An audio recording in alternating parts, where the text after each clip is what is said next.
ایک نشانی یہ بھی ہے کہ عورتیں کپڑے پہننے کے باوجود ننگی ہوں گی، اور ایسی عورتوں کے بارے میں آقا کریم صلی اللہ علیہ وسلم نے فرمایا کہ ایسی عورتیں جنت کی خوشبو بھی نہیں سونگھ سکیں گی۔ اس لیے آج کل بے پردگی کو بغیر دوپٹہ لینے والی عورت پہ فخر کیا جاتا ہے، جی فلاں کی بیوی، فلاں کی بیٹی ماشاءاللہ دیکھو جی کیسے اچھے کپڑے اور اچھا لباس پہنا ہوا تھا۔ ایسے لباس کا فائدہ ہی کیا کہ جو اللہ رسول کے حکم کے خلاف ہو۔ تو بہرحال فرمایا کہ اس جنت کے حصول کے لیے کیا کرنا چاہیے؟ عمل کرنا چاہیے۔ اب صرف ایک حدیث پاک اسی سے معلوم ہو جائے گا کہ جنت میں جانے والا کامیاب ہوتا ہے، اور وہ کامیاب شخص کون ہے اور وہ کیسے کامیاب ہو سکتا ہے۔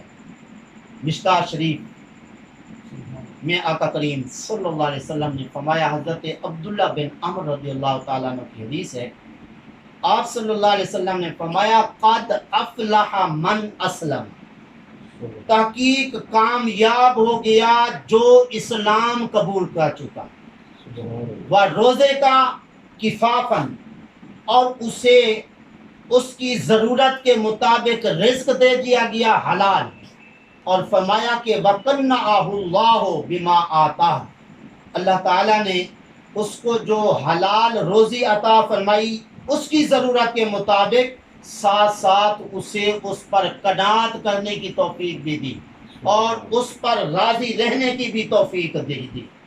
اب اس حدیث پاک میں جو بیان ہوا کامیاب شخص کے لیے تین باتیں، ایک تو وہ مسلمان ہے۔ مسلمان ہونے کے لیے کیا کیا ضروری ہے کہ وہ اللہ تعالیٰ کو عبادت کے لائق سمجھے، کس طرح؟ اس کی ذات اور صفات کے مطابق، جو اس کی ذات ہے اس میں کوئی شریک نہیں، اس کی صفات میں بھی کوئی شریک نہیں، اور اس کی ذات اور صفات برحق ہیں، اور ساتھ آقا کریم صلی اللہ علیہ وسلم کو ماننا جو ہے یہ بھی مسلمان کے لیے ضروری ہے۔ اور فرمایا نماز قائم کرنا، زکوٰۃ ادا کرنا، روزے رکھنا اور حج بیت اللہ شریف کرنا، یہ مسلمان ہونے کی نشانی ہے۔ اور آقا کریم صلی اللہ علیہ وسلم نے مسلمان ہونے کی ایک نشانی اور بھی بیان فرمائی، احب للناس ما تحب لنفسک تکن مسلمن، جو کچھ اپنے لیے پسند کرتا ہے دوسروں کے لیے بھی وہی کچھ پسند کر تو تو مسلمان ہو جائے گا۔ اب ذرا ہمیں دیکھنا چاہیے اپنے لیے جو کچھ پسند کرتے ہیں کیا دوسروں کے لیے کرتے ہیں؟ نہیں کرتے ہیں تو کوشش کریں۔ ایک اللہ کے ولی گزرے ہیں، حضرت جنید بغدادی علیہ الرحمت کے ماموں، ان کو کہا جاتا ہے حضرت سری سقطی علیہ الرحمت۔ حضرت جنید بغدادی علیہ الرحمت فرماتے ہیں 98 سال ان کو زمین پہ لیٹا ہوا نہیں دیکھا گیا، جب بھی دیکھا گیا کبھی نماز پڑھ رہے ہیں، کبھی قرآن پاک کی تلاوت کر رہے ہیں، کبھی تبلیغ فرما رہے ہیں، کبھی فیض لوگوں کو دے رہے ہیں، لیکن اس کے باوجود آپ کے جب مرنے کا وقت قریب آیا آپ فرمانے لگے کہ کاش کہ میں ادھر بغداد میں نہ مرتا۔ لوگ کہنے لگے قبلہ کیا وجہ، پوری زندگی تو تمہاری ادھر گزری، اب یہ خواہش کیوں کر رہے ہیں؟ تو فرمایا کہ ہو سکتا ہے مجھے قبر پر لے جائیں، قبر مجھے قبول نہ کرے اور اس طرح میری ذلت۔ ذرا غور فرمائیں، جن کی زندگی 98 سال اس طرح گزر جائے کہ لیٹا ہوا زمین پہ نہ دیکھا جائے، ان کو قبر کی اتنی فکر ہے، تو ہم آج کل کیا کر رہے ہیں؟ بہرحال بات ہو رہی تھی جو کچھ اپنے لیے پسند کرتے ہو وہی کچھ دوسروں کے لیے پسند کرو۔ حضرت سری ساکاتی علیہ الرحمت 30 سال روتے رہے، 30 سال۔ ایک دن ایک شخص نے آ کے پوچھا آپ کیوں رو رہے ہیں؟ فرمایا تو آج پوچھ رہا ہے، میں 30 سال سے رو رہا ہوں۔ وجہ کیا ہے؟ وجہ یہ ہے کہ میں الحمد شریف پڑھ بیٹھا ہوں، یعنی الحمدللہ پڑھ بیٹھا ہوں، کہا کہ کیا ہوا؟ اللہ کا شکر ادا کیا. کہا یہ اللہ کی رضا کے لیے نہیں تھا، یہ اپنے نفس کو خوش کرنے کے لیے تھا. اللہ اکبر. وہ کیسے؟ بغداد شریف کی بازار میں آگ لگی، باقی لوگوں کا نقصان ہوا، میری دکان بچ گئی. مجھے کسی نے آ کے بتایا تیری دکان بچ گئی، باقیوں کا نقصان ہوا. تو میں نے کہا الحمدللہ. پھر بعد میں مجھے حضور کا فرمان یاد آیا. حضور نے فرمایا جو کچھ اپنے لیے پسند کرتے ہو دوسروں کے لیے بھی وہی کچھ پسند کرو. میں نے اپنے لیے تو سوچا کہ میری دکان بچ گئی، باقیوں کا نقصان ہوا، اس پہ میں نے کیوں نہیں غور و فکر کیا اور افسوس اس پہ کیوں نہیں کیا. اس لیے 30 سال سے رو رہا ہوں. قیامت کے دن حضور کو کیا جواب دوں گا اگر حضور فرمائے کیا ہمارا یہ پیغام تجھ تک نہیں پہنچا تھا؟ حضور کو کیا جواب دوں گا؟ اس لیے حضرات گرامی ہم نے بھی حضور کو جواب دینا ہے.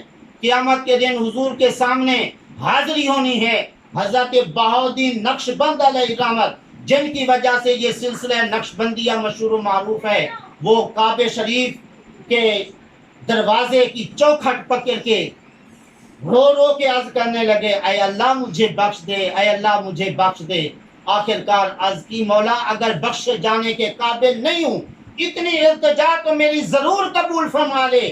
قیامت کے دن جب حضور کے سامنے حاضری ہو مجھے نبینا کر دینا تاکہ حضور کے سامنے شرمسار. اس لیے آقا کریم صلی اللہ علیہ وسلم کو ماننا اور آقا کریم صلی اللہ علیہ وسلم کے فرامین پر عمل کرنا جو ہے یہ بھی کیا ہے؟ مسلمان ہونے کی علامت ہے. اور وہ مسلمان اب مسلمان ہونے کے بعد دوسرا جو عمل ہے اور دوسری جو بات ہے اس مسلمان کے اندر پائی جائے اور وہ کامیاب ہوگا، فرمایا کہ روزے کا کفافن، اسے حلال روزی عطا کیجئے اور اس کی ضرورت کے مطابق ہو، یعنی اس کی ضرورت سے کم نہ ہو، اس کی ضرورت کے مطابق ہو. اور ضرورت کے مطابق ہونے کے بعد وہ پھر شکوے شکایات بھی نہ کرے. اچھا دوسروں کو تو اتنے کوٹھیاں، اتنے بنگلے اور اتنے پلاٹ مل گئے، اللہ نے دے دیے، مجھے تو ادھر رہنے کے لیے کھانے پینے کے لیے بھی بہت کچھ کم ملا. تو فرمایا آقا کریم صلی اللہ علیہ وسلم نے اللہ نے اسے تھوڑا دے کر بھی راضی رکھنے کی توفیق دی ہو تو وہ بندہ راضی اور خوش ہو اور کہے میرے رب کا کرم ہے، جس حال میں اس نے رکھا اس کا شکر ہے. تو اس لیے اگر ایسا بندہ جی عمل کرتا ہے اللہ کے دیے ہوئے پر وہ راضی ہو جاتا ہے، آقا کریم صلی اللہ علیہ وسلم نے فرمایا سب سے بڑا مالدار وہی ہوتا ہے. وہ کس طرح بڑا مالدار ہوتا ہے؟ جب اللہ تعالیٰ سے کچھ مانگے تو اللہ دے دیتا ہے. سبحان اللہ. آقا کریم صلی اللہ علیہ وسلم کے دور کی بات ہے، ایک صحابی رسول تھے جن کے گھر میں گندم کا دانہ تک نہ تھا، کھانے کے لیے کچھ بھی نہ تھا. ایک دن وہ گھر میں آئے، آگے بیوی کو دیکھا اور محسوس کیا کہ گھر میں کچھ نہیں ہے، شرم کے مارے واپس چلے گئے. پیچھے جو بیوی تھی وہ بھی صحابیہ تھی، عرض کرنے لگی اللہ تعالیٰ کی پاک بارگاہ میں مولا میں یہ نہیں چاہتی ہمارے گھر میں کوئی آئے اور یہ ہماری صورتحال دیکھ کے کوئی تیری شان کے بارے میں کوئی بات کرے، تو اس لیے مولا کرم نوازی فرما دے. اب اس کے بعد کیا کیا؟ چکی ان کے گھر میں تھی، چکی کا ایک پوٹ ہوتا ہے پاٹ اوپر والا جس کو پکڑ کے ہاتھ والی چکی جو ہے وہ پیستے ہیں یعنی پھیرتے ہیں، تو وہ پڑی تھی ایک طرف، اس کو صاف کر کے اوپر رکھا اور پھر جو گراؤنڈ تھا اس کو صاف کر کے اس کے بعد تنور کے اندر لکڑیاں ڈال دی اور اس کے بعد اللہ کی بارگاہ میں عرض کی مولا میرا جو کام تھا میں نے کر دیا ہے، آگے تو نے کرم فرما.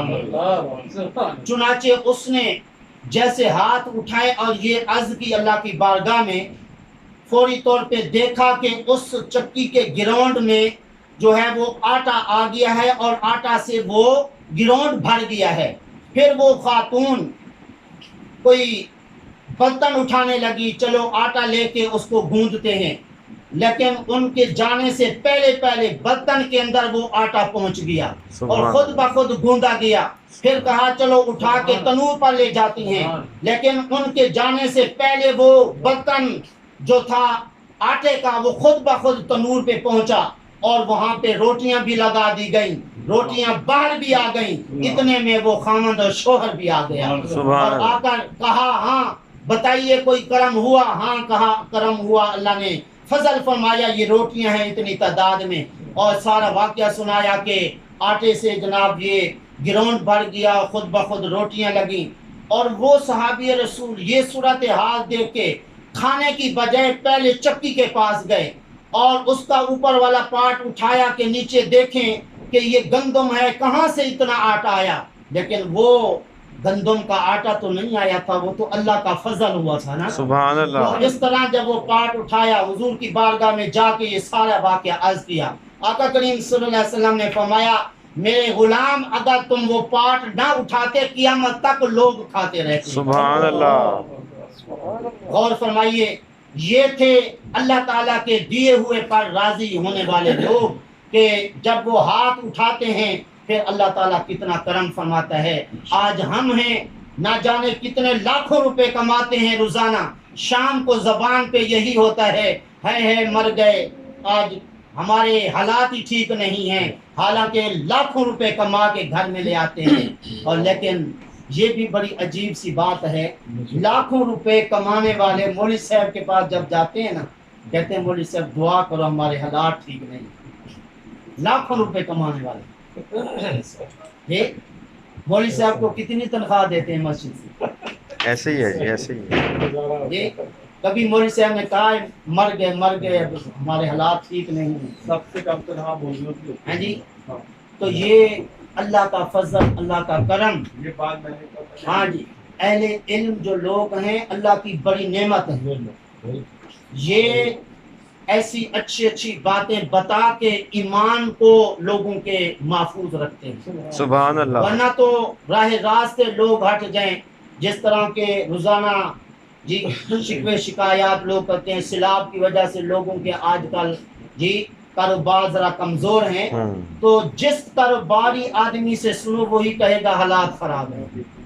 یہ حالات خراب ہیں, صرف کھانے کے لیے تو صبح شام روٹی مل رہی ہے, باقی نعمتوں تو دیکھو نا کتنی نعمتیں اللہ تعالیٰ نے دے رکھی ہے. تو بہرحال میں عرض کر رہا تھا آقا کریم صلی اللہ علیہ وسلم نے فرمایا مسلمان ہونے کے بعد اسے کیا دیا جائے, اس کی ضرورت کے مطابق رزق دیا جائے, اور رزق ملنے کے بعد اور وہ اس پہ راضی بھی رہے اور خوش بھی رہے, اللہ کا شکریہ ادا بھی کرے. تو اس صورت میں بندہ یہ کامیاب ہے.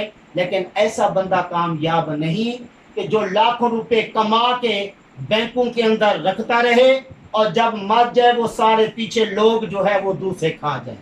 لیکن جو دنیا کما کے پیسہ کما کے اللہ کی راہ میں بھی دیتا ہے, مدرسے بھی بناتا ہے, مسجدیں بھی بناتا ہے اور حقداروں کا خیال بھی رکھتا ہے, ایسا آدمی بھی کامیاب ہو سکتا ہے, اس کا بھی جنت میں داخلہ ہو سکتا ہے. سبحان اللہ.